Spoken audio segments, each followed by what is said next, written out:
Hello, welcome to my channel. I hope you enjoy listening to story. Je m'appelle Stella, j'ai 32 ans et je suis développeuse d'applications mobiles dans une boîte d'informatique plutôt classique. Rien d'extravagant, mais le salaire est correct, j'ai une bonne mutuelle et j'ai enfin remboursé mon prêt étudiant l'an dernier. J'économisais depuis des années pour acheter mon propre chez moi. Mais parlons d'abord de ma famille, parce que c'est important pour comprendre ce qui va suivre. Mes parents sont à la retraite, maman a 58 ans, papa 60. Puis il y a mon petit frère, Jacques, 30 ans. On était très proches enfants, mais tout a changé quand il s'est marié il y a 2 ans. Il a épousé une femme nommée Christelle. Comment dire ça gentiment? Elle veut toujours être au centre de tout. Très théâtrale, autoritaire. Elle traite Jacques comme un gamin, et mes parents pareil. Et eux, ils se laissent faire. J'ai vite appris à garder mes distances avec elle. Leur mariage a été un cauchemar. Toute ma famille, y compris mes parents, s'attendait à ce que je paie leur mariage. 40 000 €. Vous imaginez? J'économisais pour ma maison depuis des années et ils voulaient que je claque tout pour leur fête. Je leur ai donné 10 000 €, ce que je trouvais déjà très généreux. Mais Christelle l'a mal pris. Elle m'a dit que je ne pouvais plus être demoiselle d'honneur car je ne soutenais pas assez leur amour. Mes parents ont pris leur parti. Ils ne m'ont plus parlé pendant des mois. Même pas invité à Noël cette année-là. Noël, pour un mariage qui n'était même pas le mien. Bon, avec le temps, les tensions se sont un peu calmées. On s'est reparlé, mais j'ai gardé Christelle à distance. Jacques avait l'air heureux, donc je me suis dit que ce n'était pas mon problème. Je me suis concentrée sur mon boulot et mes économies.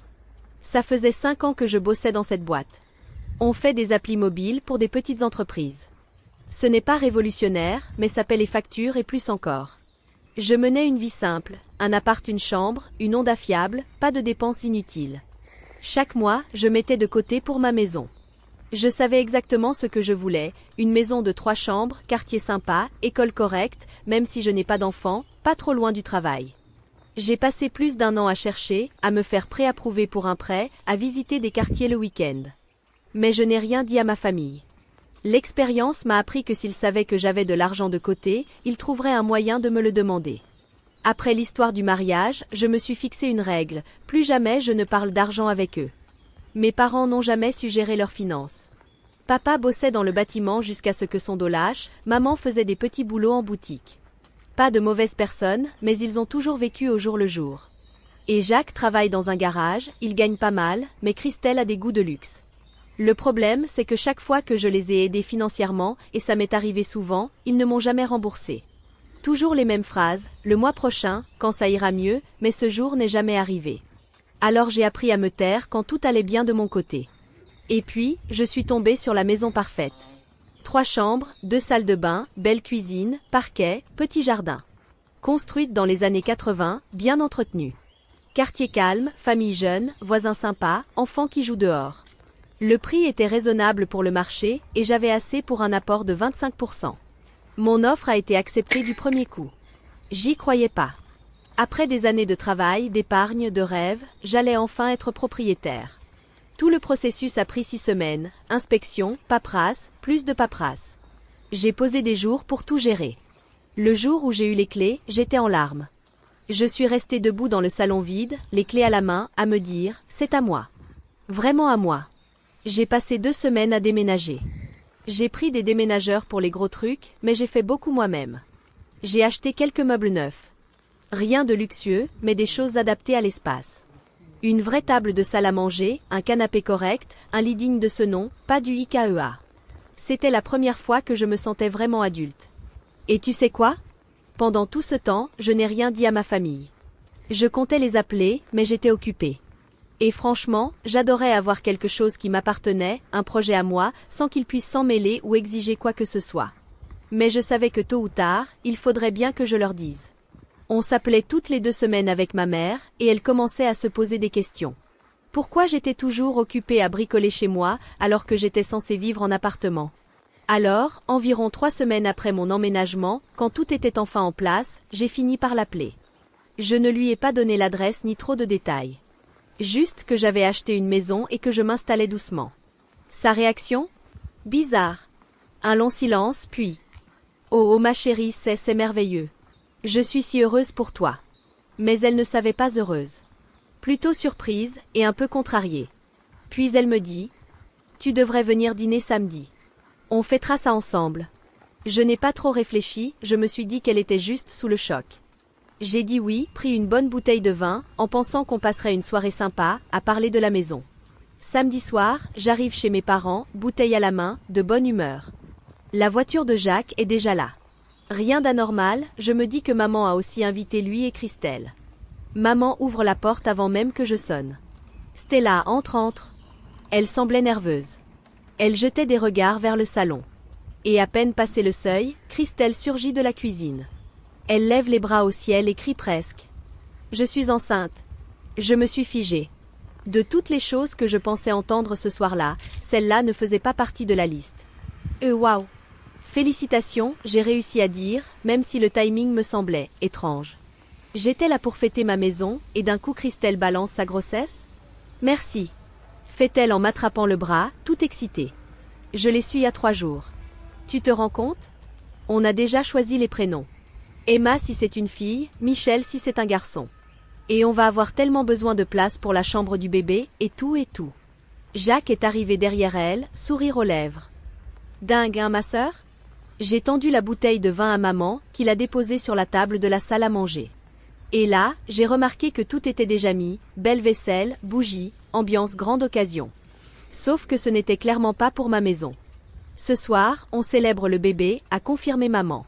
Christelle nous a annoncé la nouvelle ce matin. Pendant tout le dîner, Christelle a monopolisé la parole.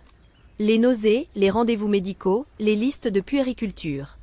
On aurait dit qu'elle était la première femme au monde à tomber enceinte. Jacques buvait littéralement ses paroles. Puis, pendant une pause, quand elle a enfin pris une bouchée, maman me dit « Et toi, Stella, cette maison, raconte-nous. » J'ai sorti mon téléphone, montré les photos. 3 chambres à Bois-Joli.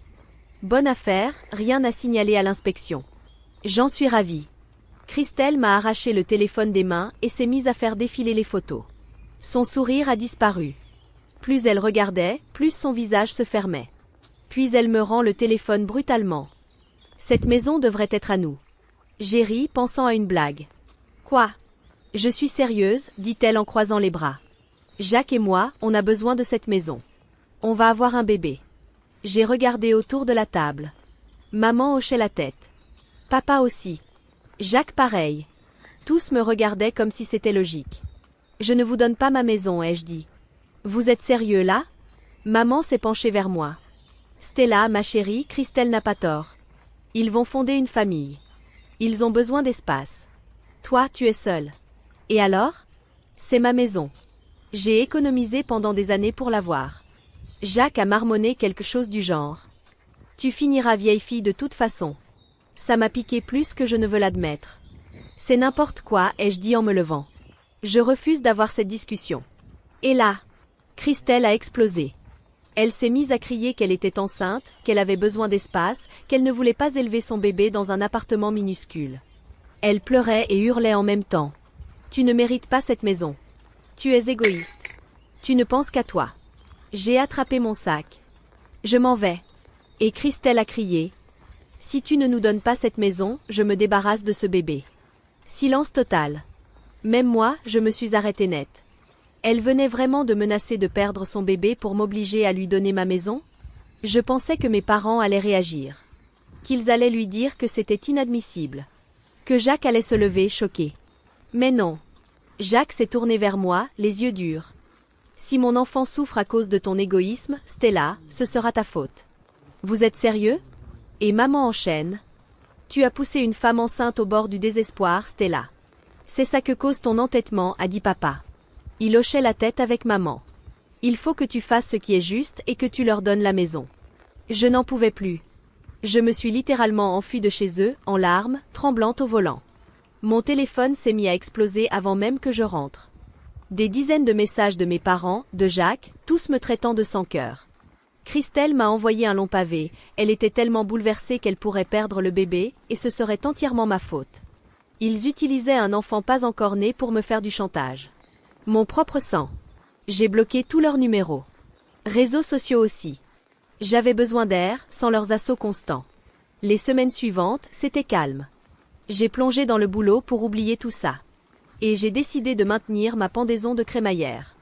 J'ai invité quelques collègues, des amis proches, et mes cousins Sarah et Marc, eux sont restés à l'écart de tous les drames familiaux.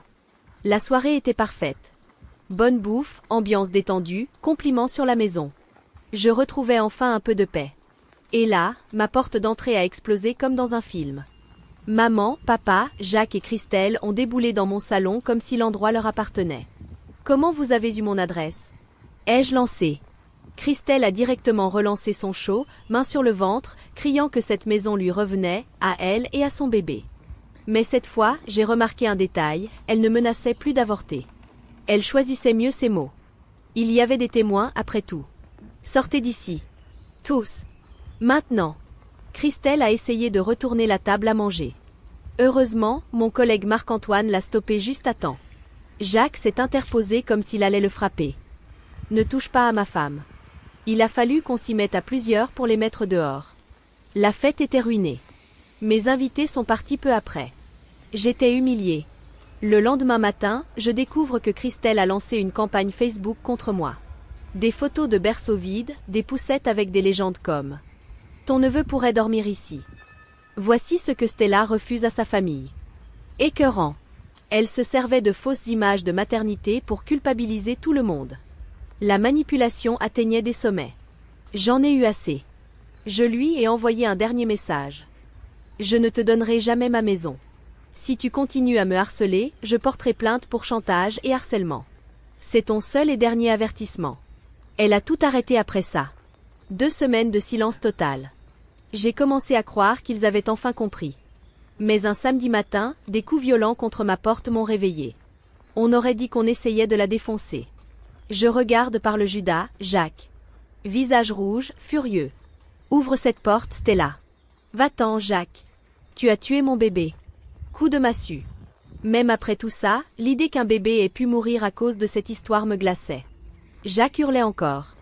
Il m'a traité de tous les noms. Des choses que je ne redirai pas ici. Il m'a dit que j'étais un monstre. Que j'étais morte pour la famille.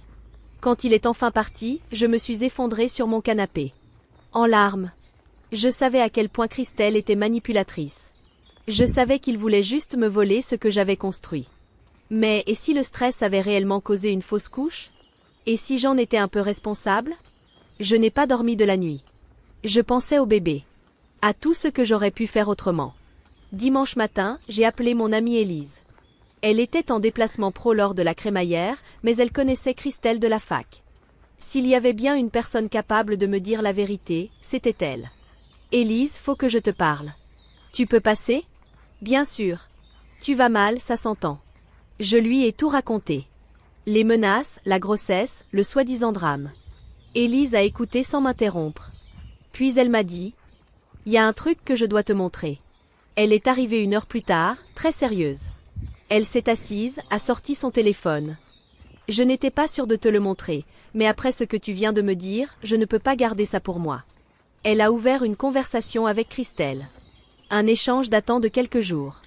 Le premier message m'a glacée. MDR, ça marche parfaitement. Puis, Stella croit vraiment que je suis enceinte. J'arrive pas à croire qu'elle soit aussi crédule. Élise lui avait répondu. Quoi? Tu n'es pas enceinte? Et Christelle? Bien sûr que non. Mais si je fais croire à sa famille que je le suis, ils vont lui mettre la pression. Jacques voulait quitter notre appart depuis longtemps. Et quand j'ai vu les photos de sa maison, j'ai su qu'on devait la voir. Christelle, c'est de la folie. Tu ne peux pas simuler une grossesse. Regarde-moi faire. J'ai déjà parlé à ses parents de la fausse couche que je vais avoir. Ils vont accuser Stella. Elle sera tellement rongée par la culpabilité qu'elle nous donnera les clés de la maison. Tu vas inventer une fausse couche? Je suis à fond dans ce plan. Le mois prochain, on vivra dans cette maison. Et c'est Stella qui paiera le crédit. Je fixais l'écran, complètement choquée. Tout était prévu. Élise a hoché la tête. Ce n'est pas fini. Elle a fait défiler d'autres messages où Christelle racontait comment elle avait joué la comédie au dîner, à quel point c'était facile de manipuler Jacques et ses parents, et comment elle allait pleurer à chaudes larmes en annonçant la fausse couche. Tu peux m'envoyer ça? C'est déjà fait. Je t'ai tout transféré par mail. Je ressentais un mélange de rage, de soulagement et de dégoût. Rage que ma propre famille ait cru cette femme plutôt que moi. Soulagement de ne pas être responsable d'une perte réelle. Et dégoût, parce que simuler une grossesse et une fausse couche juste pour voler une maison, c'est monstrueux. Après le départ d'Élise, j'ai passé la journée à réfléchir à ce que j'allais dire. Le lundi soir, après le travail, je suis allée chez mes parents. Je savais exactement comment ça allait se passer. La voiture de Jacques était là. Parfait. Je voulais tout le monde présent. Maman m'a ouvert et a commencé à hurler. Comment oses-tu venir ici après ce que tu as fait? Je suis entrée sans répondre. Papa, Jacques et Christelle étaient assis au salon. Christelle, tout en noir, des mouchoirs à la main, les yeux rouges. Tu as du culot de venir, a dit papa. Jacques s'est levé. Sors de chez mes parents. Christelle a éclaté en sanglots. Je ne peux même pas la regarder. Elle a tué mon bébé. Taisez-vous tous, ai-je dit en sortant mon téléphone. J'ai quelque chose à vous montrer. J'ai levé l'écran avec les captures.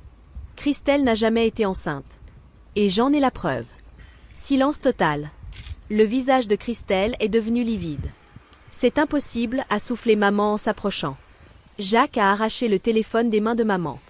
Il a commencé à lire. Son expression changeait à chaque ligne. C'est quoi ça? A-t-il demandé à Christelle. Elle ment. S'est-elle écriée.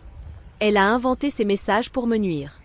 Dans ce cas, tu ne verras pas d'inconvénient à nous montrer les papiers de l'hôpital, ai-je rétorqué. Christelle a ouvert la bouche, mais aucun son n'est sorti. Jacques lisait encore. Christelle, c'est toi qui as inventé tout ça? Elle s'est remise à pleurer. Mais ce n'était plus des larmes de théâtre. Je voulais qu'on ait une maison. On la mérite plus qu'elle. Elle vit seule, comme une vieille fille. Là, tout a explosé. Papa s'est mis à hurler. Maman demandait à Jacques s'il était au courant. Jacques regardait sa femme comme s'il ne la reconnaissait plus. Je me suis tournée vers mes parents. Vous avez cru à ces mensonges plutôt qu'à votre propre fille. Vous l'avez soutenue alors qu'elle voulait me voler. Moi, je vous laisse. C'est terminé. Je suis sortie. Et je ne suis jamais retournée chez eux. Une semaine plus tard, mes parents sont venus frapper à ma porte. Je les ai vus à travers le Judas. Ils faisaient peine à voir. Maman avait des cernes immenses. Papa semblait avoir pris 10 ans. Je n'avais pas envie de les laisser entrer. Stella, s'il te plaît. On veut s'excuser, a supplié maman à travers la porte. J'ai ouvert. Mais je les ai laissés dehors. Que voulez-vous? On a eu tort, a dit papa. Complètement tort. On aurait dû te croire, a pleuré maman. On s'est laissé manipuler. On a échoué en tant que parents. Vous ne m'avez pas seulement échoué, ai-je répondu. Vous avez activement soutenu une personne qui voulait me voler ma maison. Vous m'avez traité d'égoïste et de sans-cœur. Pour ne pas avoir donné ce que j'avais mis des années à construire. On le sait, a dit maman. Il n'y a aucune excuse. Papa a ajouté. Jacques parle de divorce. Il voit un psy pour comprendre comment il a pu se laisser embarquer dans tout ça. Christelle aussi suit une thérapie, a ajouté maman. Elle essaie de se faire aider. J'ai failli rire. Se faire aider? Elle a simulé une grossesse. Elle a menacé de simuler un avortement pour voler une maison. C'est pas un petit souci, c'est criminel. Tu as raison, a dit papa. On sait que tu ne peux pas nous pardonner. Mais on devait s'excuser. Je ne suis pas prête à pardonner, leur ai-je dit. Vous m'avez montré qui vous êtes quand vous pensiez pouvoir me prendre quelque chose. Ils sont partis. Et je suis rentrée chez moi. Chez moi. Ma maison, achetée avec mon propre argent, que j'ai failli perdre à cause de la cupidité de ma propre famille. C'était il y a 4 mois. Depuis, plus aucun contact. Élise me tient au courant des drames familiaux. Jacques a failli divorcer, mais finalement, ils ont essayé la thérapie de couple. Christelle poste plein de contenu sur la santé mentale et le pardon des erreurs du passé. Elle ne parle jamais de moi ou de la maison directement, mais je sais très bien à quoi elle fait allusion. Mes parents ont essayé d'appeler plusieurs fois. Je ne décroche jamais. Ils m'envoient encore des cartes pour mon anniversaire ou les fêtes, mais je les jette sans les ouvrir. Jacques m'a envoyé un message pour s'excuser. Je l'ai supprimé. Le plus fou, c'est que je ne suis même plus en colère. Je suis juste fatiguée. Tout ça m'a ouvert les yeux. Pour eux, je n'étais pas une personne. J'étais un compte en banque. Quand ils ont cru que j'avais quelque chose qu'ils voulaient, ils étaient prêts à me détruire pour l'obtenir. Le travail, en revanche, se passe très bien. J'ai été promue développeuse senior le mois dernier, avec une belle augmentation. Je mets cet argent en plus dans mon prêt immobilier.